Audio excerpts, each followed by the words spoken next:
যে এই রেসিপিটা একবার বানিয়ে দেখছেন সে কিন্তু বারবার ট্রাই করে দেখবে। গ্যারান্টি দিয়ে বলছি এই রেসিপিটা একবারেতেই পারফেক্টভাবে বানানো যায়। আসসালামু আলাইকুম সবাইকে, আশা করি সবাই খুব ভালো আছেন। নতুন একটি ভিডিও নিয়ে ওয়েলকাম জানাচ্ছি সিম্পল রেসিপি ইন কেপিতে। রাজস্থানি গেভার রেসিপি এখন বাড়িতে বানিয়ে নিতে পারবেন। অসংখ্য জালিদার এই রেসিপিটি খেতে ভীষণ মিষ্টি এবং সুস্বাদু।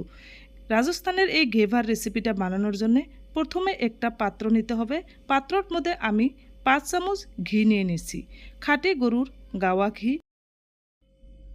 এবার ঘির মধ্যে আমি দিয়ে দিচ্ছি 5 টুকরা ছোটো ছোটো বরফ। এই বরফগুলো দিয়ে ঘিটা হাত দিয়ে 2 থেকে 3 মিনিট মাখাতে হবে। মাখানোর সঙ্গে সঙ্গে দেখুন ঘিটা কিন্তু জমে গেছে আর একদম মাখনের মধ্যে পরিণত হয়েছে। খুব সুন্দর লাগছে, দেখতে দারুণ লাগছে।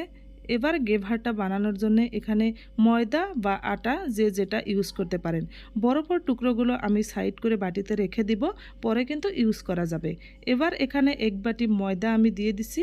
ময়দা দিয়ে হাত দিয়ে খুব ভালো করে মিশিয়ে নিতে হবে। এভাবে হাত দিয়ে বা হ্যান্ড উইস্ক দিয়েও আপনারা মিশিয়ে নিতে পারবেন। হাত দিয়ে মাখানোর পরে দানা দানা ভাবটা হয়ে গেছে। এবার এখানে আমি দিয়ে দিব 1 বাটি গরুর দুধ। গরুর দুধটা প্রথমে আমি গরম করে তারপরে আমি ঠান্ডা করে নিচ্ছি। এখানে সব কিছুই কিন্তু ঠান্ডা ইউজ করা লাগবে, গরম কোনো কিছুই ইউজ করা যাবে না। এবার হাত দিয়ে খুব ভালো করে মাখিয়ে নিছি। অনেকক্ষণ যাবৎ হাত দিয়ে ভালো করে মাখিয়ে নিলে দানা দানা ভাবটা চলে যাবে, তাই অনেকক্ষণ সময় আমি হাত দিয়ে খুব ভালো করে মাখিয়ে নিছি। গোলাটা কিন্তু একটুখানি ডার্ট হয়ে গেছে। এবার গোলাটা আমি চামচ দিয়ে নেড়ে দেখব কি পরিমাণ ডাট হয়ে গেছে, তারপরে সেই পরিমাণ অনুযায়ী আমি জল অ্যাড করব। হাত দিয়ে এইভাবে করে আপনারা মাখিয়ে নেবেন, একটু কিন্তু দানা ভাব থাকবে না। এবার একটা চামচের সাহায্যে আমি এভাবে নেড়ে দেখছি, দেখুন গোলাটা কিন্তু ডাট হয়ে গেছে। এখানে আমি প্রয়োজন অনুযায়ী ঠান্ডা জল বা বরফ গলা যে জলটা আছে সেটাও কিন্তু দিয়ে দিতে পারবেন। এবার ঠান্ডা জল দিয়ে আমি গোলাটা দেখিয়ে দিচ্ছি, দেখুন চামচের সাথে একটুখানি লেগে আছে। এভাবে গোলাটা বানিয়ে আমি 10 মিনিট ফ্রিজের মধ্যে রেখে দিব। এবার চিনির শিরা বানিয়ে নিছি। চিনির শিরা চিনি আর জল দিয়ে একসঙ্গে আমি বানিয়ে নিছি। এবার আমি এই ঘেভারটা বানানোর জন্য একটা পাত্র নিয়ে নিছি। আপনারা এই সাইজের পাত্রটাই নিয়ে নেবেন, কারণ যে সাইজের পাত্রটা আপনারা নেবেন সেই সাইজেরই কিন্তু ঘেভারটা তৈরি হবে। এবার পাত্রর মধ্যে আমি দিয়ে দিচ্ছি সাদা তেল। সাদা তেল দিয়ে গরম করে নিচ্ছি। একটুখানি দিয়ে দেখছি সুন্দরভাবে ফুটে উঠেছে। এইভাবে পাতলা করে গোলাটা একটু একটু করে দিয়ে দিতে হবে। অবশ্যই লক্ষ্য রাখবেন তেলটা যাতে উপরে না ওঠে। এইভাবে যতক্ষণ পর্যন্ত ফুটে উঠবে ততক্ষণ পর্যন্ত কিন্তু গোলাটা দিয়ে দিতে হবে। দেখুন সুন্দরভাবে হয়ে যাচ্ছে। একদম লাল হওয়া পর্যন্ত আমি জাল করে থাকব। কালারটা লাল হয়ে গেছে। এবার আমি চাকুর সাহায্যে এটা তুলে নিচ্ছি। চাকু বা অন্য কোনো এই টাইপের বস্তু দিয়ে কিন্তু উঠিয়ে নিতে পারবেন। খুব সুন্দর অসংখ্য জালিদার এই রেসিপিটা আপনারা কিন্তু বাড়িতে খুব সহজে একবারেই বানিয়ে নিতে পারবেন। এই ঘেভার রেসিপিটা অত্যন্ত খেতে সুস্বাদু এবং মিষ্টি হয়।